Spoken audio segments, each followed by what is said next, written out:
दोपहर के तकरीबन 3:30 बज रहे हैं। दिल्ली की लाल कॉलोनी में एक घर के सामने भीड़ इकट्ठा है, जहां पर एक पुलिस की गाड़ी रुकती है और कुछ पुलिस वाले उस गाड़ी से निकलते हैं और उस घर के अंदर जाते हैं, जहां पर वो देखते हैं कि एक लड़की की लाश पड़ी हुई है और उसी के बगल में एक औरत रो रही है। उस लड़की की उम्र लगभग 16 साल है। तभी पुलिस वाले उस औरत से पूछते हैं कि ये लड़की कौन है। वो औरत रोते हुए ये बताती है कि ये लड़की मेरी बेटी।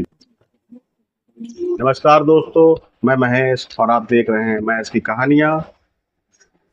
कहानी सुनाने से पहले मेरा आप लोगों से एक ही निवेदन है कि मेरे चैनल को सब्सक्राइब कर दें और मेरे वीडियो को लाइक और शेयर करें, जिससे मेरा उत्साह बढ़ता जाए। ज़्यादा देर न करते हुए मैं आप लोगों को ये कहानी सुनाता हूँ। जैसा कि मैं आप लोगों को पहले ही बता चुका हूँ कि उस घर में एक लड़के की लाश मिलती है, जिसका नाम शिखा है। अब उसकी माँ पुलिस वालों को बताती है कि मुझे नहीं पता कि क्या हुआ क्या नहीं हुआ। मैं तकरीबन 2 बजे आई, तभी मैंने देखा कि मेरी बेटी यहाँ पर मृत पड़ी हुई है। पुलिस वाले उससे सारी जानकारी लेते हैं, खोजबीन में लग जाते हैं। खोजबीन कई दिनों तक चलती है, मगर पुलिस वालों को कोई लीड नहीं मिलती है। तभी अचानक पुलिस वालों को पता चलता है कि जिस दिन शिखा की मृत्यु हुई, उसके कुछ दिन बाद तक और उससे कुछ दिन पहले भी वहां पर कारपेंटरी यानी कि फर्नीचर रिफाइनरी का काम चल रहा था, जिसके कॉन्ट्रैक्टर राकेश शर्मा जी थे। पुलिस तुरंत राकेश शर्मा के पास जाती है और राकेश शर्मा से पूछताछ करती है। पूछताछ के दौरान राकेश शर्मा बताते हैं कि हाँ, मैं फर्नीचर रिफाइनरी का काम लेता हूँ, मैं लोगों के घरों का फर्नीचर ठीक करता हूँ और मैंने लाल कॉलोनी के कई घरों का फर्नीचर ठीक भी किया हुआ है। तभी वो पूछते हैं कि क्या आपको पता है कि जब शिखा की हत्या हुई, क्या आपको शिखा के बारे में कोई जानकारी है? तो राकेश शर्मा कहते हैं, हाँ, मुझे शिखा के बारे में जानकारी है। तभी उन्हें अचानक याद आता है कि जिस दिन शिखा की हत्या हुई, उसके दूसरे दिन ही उनका एक लेबर छुट्टी लेकर चला गया था, जिसका नाम प्रदीप था। अब एक छोटी सी लीड पुलिस वालों को बहुत बड़ी उम्मीद लगती है। वो तुरंत प्रदीप के गांव जाते हैं, जहां पर उनके माता पिता हैं, मगर वहां पर प्रदीप नहीं है। वो उनके माता पिता से पूछते हैं कि प्रदीप कहाँ गया हो। उनके माता पिता बताते हैं कि प्रदीप कुछ दिन पहले तो यहाँ पर आया था, मगर 2-4 दिन रुककर वो यहाँ से चला गया। पुलिस वाले प्रदीप का नंबर उसके माता पिता से मांगते हैं, मगर उसके माता पिता कह देते हैं कि प्रदीप फोन नहीं रखता है। अब प्रदीप जो कि फोन नहीं रखता था, तो पुलिस वालों को कैसे उसकी जानकारी होगी या कैसे उसके बारे में कुछ पता कर सकेंगे। दिल्ली पुलिस बड़ी मायूसी से वहां से वापस चली आती है। अब वो प्रदीप की खोजबीन में लग जाती है। तभी दिल्ली पुलिस को ये पता चलता है कि शिखा जिस स्कूल में पढ़ती थी, वहीं पर एक लड़का भी पढ़ा करता था, जिसका नाम अनुभव था। वो शिखा से बहुत ज्यादा प्यार करता था। अब दिल्ली पुलिस को एक छोटी सी लीड भी बहुत बड़ी उम्मीद लगती है। वो तुरंत अभिनव के घर जाते हैं और उससे पूछताछ करने की कोशिश करते हैं। अभिनव, जो कि पहले ही गमगीन था, वो दिल्ली पुलिस को कुछ भी बताने से इनकार कर देता है। तभी उसके माता पिता आते हैं। वो कहते हैं, देखिए, मेरा बेटा अभी उस अवस्था में नहीं है कि आपको कुछ बता सके।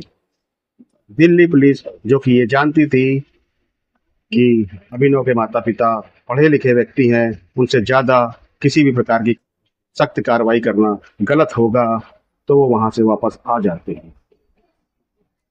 अब दिल्ली पुलिस के पास सिर्फ एक ही लीड थी, जो कि प्रदीप थी। वो प्रदीप की खोजबीन में लगे रहते हैं। कुछ दिनों बाद पता चलता है कि प्रदीप लखनऊ की एक फैक्ट्री में काम कर रहा है। तभी दिल्ली पुलिस लखनऊ पुलिस को इत्तला करती है कि हमारे क्षेत्र का एक मुजरिम आपके क्षेत्र में एक फैक्ट्री में काम कर रहा है, कृपया करके उसको पकड़कर हमारे हवाले कर दे। लखनऊ पुलिस ऐसा ही करती है। फैक्ट्री जाते हैं और प्रदीप को अरेस्ट करते हैं और दिल्ली पुलिस के हवाले कर देते हैं। अब दिल्ली पुलिस बड़ी सख्ती से प्रदीप से पूछताछ करती है। प्रदीप जो कि काफी भौचक्का हो चुका था, वो ये सोच रहा था कि मुझे पुलिस वाले क्यों पकड़ के लाए हैं, किस लिए पकड़ के लाए हैं, मैंने ऐसा कौन सा जुर्म किया है जो पुलिस वाले मुझे यहाँ पकड़ कर लाए। वो पुलिस वालों से यही पूछता है कि मैंने ऐसा क्या जुर्म किया है कि आप लोग मुझे यहाँ पकड़ कर लाए हैं। पुलिस वाले उसे बताते हैं कि तुमने एक लड़के की निर्मम हत्या कर दी है। ये सुनकर प्रदीप भौचक्का हो जाता है। वो ये सोचता है मैंने कब और किस लड़के की हत्या कर दी। तब पुलिस वाले शिखा की उसको फोटो दिखलाते हैं, कहते हैं तुमने इस लड़की की हत्या कर दी है। प्रदीप जो कि बड़ी अजीब नजरों से उस फोटो को देखता है, कहता है मैं तो इसको जानता ही नहीं हूं, तो मैं इसकी हत्या कैसे करूंगा। तभी पुलिस वाले थोड़े से चौंक जाते हैं, क्योंकि वो जिस तरह से बोल रहा था पुलिस वालों को भी ये लग रहा था कि ये सच बोल रहा है। पुलिस वाले पूरी तरह से कंफ्यूज हो जाते हैं। तभी वो राकेश शर्मा के पास वापस जाते हैं, कहते हैं कि प्रदीप कहाँ पर काम कर रहा था उस दिन। तब राकेश शर्मा बताते हैं कि प्रदीप शिखा के घर के सामने ही काम कर रहा था। दिल्ली पुलिस बड़ी सख्ती से प्रदीप से पूछती है, कहती है कि देखो तुम्हें जो कुछ भी सच सच मालूम है बता दो, वरना तुम बहुत बुरे फंस जाओ। तुम्हें बचाने वाला भी कोई नहीं है, तुम एक गरीब व्यक्ति हो, तुम सोच कर बताओ कि 2 जून को क्या हुआ था। 2 जून को जहां पर तुम काम कर रहे थे उसी के घर के सामने ये लड़की सिखा रहती थी, उस दिन उसकी हत्या हो जाती है और उसके एक दिन बाद ही तुम काम छोड़कर चले जाते। तो प्रदीप बहुत ही गहराई से सोचता है और कहता है कि हाँ मुझे कुछ याद आया। तो पुलिस वाले पूछते हैं कि तुम्हें क्या याद आया, तुम जल्दी से जल्दी बताओ। तो प्रदीप कहता है कि मेरे साथ एक मेरा दोस्त विक्की भी काम कर रहा है। पुलिस वाले विक्की को ढूंढने के लिए राकेश शर्मा के पास जाते हैं, जहां पर राकेश शर्मा उनको बताता है कि विक्की तो 2 दिन पहले ही यहाँ से जा चुका। अब पुलिस वाले विक्की की खोजबीन में लग जाते। पुलिस वाले विक्की को ढूंढ लेते हैं और उसे अरेस्ट कर लेते। विक्की जो कि बहुत ही डरा सहमा सा था, वो जानता था कि प्रदीप के बाद अब गाज मेरे ऊपर आने वाली है, इसलिए वो वहां से फरार हो जाता है। पुलिस वाले विक्की से बड़ी सख्ती से पूछताछ करते हैं, तो वो पुलिस वालों से पहले ही बता देता है कि साहब मैंने कोई भी ऐसा काम नहीं किया, मगर मैं डर गया था इसीलिए मैं भाग गया था। अब पुलिस वाले बड़ी सख्ती से उससे पूछताछ करते रहते हैं, मगर वो टस से मस नहीं होता है। वो कहता है मैंने वाकई में शिखा की हत्या नहीं करी। तो वो कहते हैं न प्रदीप ने हत्या करी है न तुमने हत्या करी है, तो फिर किसने हत्या करी है। वो कहते हैं हमें नहीं मालूम साहब, शिखा की हत्या किसने करी है। तभी शिखा की माँ वहां पर आती है और वो पुलिस वाले को बताती है कि मुझे घर में जब मैं बागीचे की सिंचाई कर रही थी तो ये पेन का टॉप मुझे मिला, इससे आप लोगों को कोई मदद हो सकती है तो इसको देख लीजिए। पुलिस वाले उस पेन के टॉप को देखते हैं और उसे अपने पास रख लेते हैं। चूंकि प्रदीप और विक्की ये सब देख रहे होते हैं, तभी विक्की उस टॉप को देखकर पहचान जाता है और कहता है ऐसा ही टॉप तो राकेश शर्मा भी अपने पास रखते हैं। तभी पुलिस मुस्तैदी से उससे पूछताछ करती है कि ये टॉप तुमने कहाँ देखा है।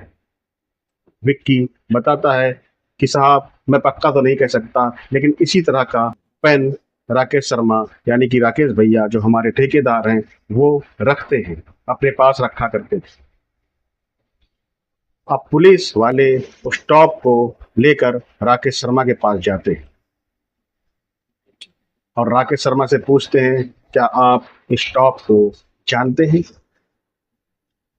तभी राकेश शर्मा बड़े हड़बड़ा से जाते हैं। अब पुलिस वालों को पूरा यकीन हो गया था कि राकेश शर्मा ही का इस मौत के पीछे कोई हाथ है। वो तुरंत राकेश शर्मा को अरेस्ट करते हैं और कड़ी सख्ती से पूछताछ करते हैं। राकेश शर्मा जो कि टूट जाते हैं और सारी सच्चाई उगल देते हैं। वो बताते हैं कि कैसे उसकी कई दिनों से शिखा पर नजर थी। शिखा जो कि एक बहुत ही खूबसूरत लड़की थी, उनका मन उस पर आ गया था, वो सिर्फ एक मौका ढूंढ रहे। वो बताते हैं कि जैसे ही उसे मौका मिला वो शिखा के कमरे में गए पानी पीने के लिए और उससे पानी मांगा। शिखा ने दरवाजा खोला और वो पानी लेने के लिए जैसे ही अंदर गई तभी राकेश शर्मा ने उसे धर दबोचा। लेकिन बदकिस्मती से विक्की तो उनके घर के बाहर खड़ा हो गया। अब विक्की वहां से नहीं जा रहा था और शिखा चिल्लाने की कोशिश कर रही थी, तो मैंने उसके मुंह को कस के दबा रखा, जिसके कारण कुछ समय बाद उसकी मृत्यु हो गई। अब पुलिस वाले एक चार्जशीट बनाते हैं और राकेश शर्मा को अरेस्ट करते हैं और जेल भेज दिया जाता है। तो दोस्तों, मेरा इस कहानी को आप लोगों को सुनाने का सिर्फ एक ही मकसद था कि आप लोग जहां भी रहें सतर्क रहें और आप लोग अपने अगल बगल देखते रहें कि किस तरह के लोग आपके घरों में काम करते हैं और किस तरह के लोग आपके घरों के आसपास आते जाते हैं। अंत में मैं आप लोगों से विदा लेते हुए सिर्फ यही बात कहना चाहूँगा कि मेरे चैनल को सब्सक्राइब कर दें और मेरे वीडियो को लाइक और शेयर करें, जिससे मेरा उत्साह बढ़ता जाए। और मुझे ये भी बताएं कि किस किस शहर से मेरी वीडियो देखी जा रही है, जिससे मुझे पता चल सके कि मेरी वीडियो कौन कौन से शहर से देखी जा रही है। नमस्कार, जय हिंद।